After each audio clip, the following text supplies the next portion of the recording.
ಸ್ನೇಹಿತರೆ, 2019ರಲ್ಲಿ ವೆಸ್ಟ್ ಬೆಂಗಾಲ್ನ ಮೀನುಗಾರರ ದುರ್ಘಟನೆ ಎಲ್ಲರಿಗೂ ತಿಳಿದಿರೋ ವಿಷಯ.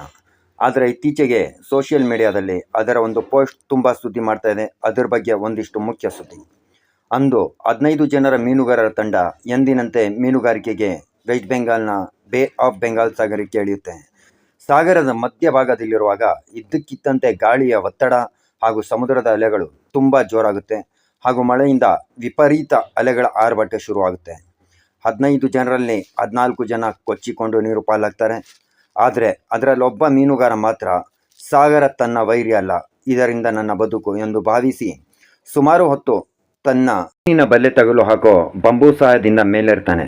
ಕೊನೆಗೆ ಚಂಡಮಾರುತವೇ ಶುರುವಾದಾಗ ಧೈರ್ಯ ತೋರಿದ ಮೀನುಗಾರ ಈಜಲು ಶುರು ಮಾಡಿ ಸುಮಾರು 5 ದಿನಗಳ ಕಾಲ ಈಜ್ಕೊಂಡೇ ಇರ್ತಾನೆ. ಆಹಾರ ನೀರಿಲ್ಲದೆ ಕೇವಲ ಮಳೆ ನೀರನ್ನು ಕುಡಿದುಕೊಂಡು ಸಾಗರದಲ್ಲಿ 5 ದಿನ ಕಳೆದ ಮೇಲೆ ಇನ್ನೇನು ಸಾವು ಹತ್ತಿರವಿದೆ ಅನ್ನೋವಾಗ ಬಾಂಗ್ಲಾದೇಶಕ್ಕೆ ತೆರಳುತ್ತಿದ್ದ ಒಂದು ದೊಡ್ಡ ಹಡಗು MV ಜವಾದ್ನ ಕ್ಯಾಪ್ಟನ್ ಅವನ್ನ ದೂರದಿಂದಲೇ ನೋಡ್ತಾರೆ. ದೂರದಿಂದಲೇ ನೋಡಿದ್ಯೂರು ಒಂದು ಲೈಫ್ ಜಾಕೆಟ್ನ ಕೂಡ ಎಸಿತಾರೆ. ದುರಾದೃಷ್ಟ ಏನಂದರೆ ಆ ಲೈಫ್ ಜಾಕೆಟ್ ಆ ಮೀನುಗಾರನ ಕೈಗೆ ಸೇರಲ್ಲ. ಇಷ್ಟಕ್ಕೆ ಸುಮ್ಮನಿರದ MV ಜವಾದ್ನ ಕ್ಯಾಪ್ಟನ್ ಮತ್ತೆ ಆ ಹಡಗನ್ನು ತಿರುಗಿಸ್ಕೊಂಡು ಸ್ವಲ್ಪ ಮುಂದೆ ಬರ್ತಾರೆ.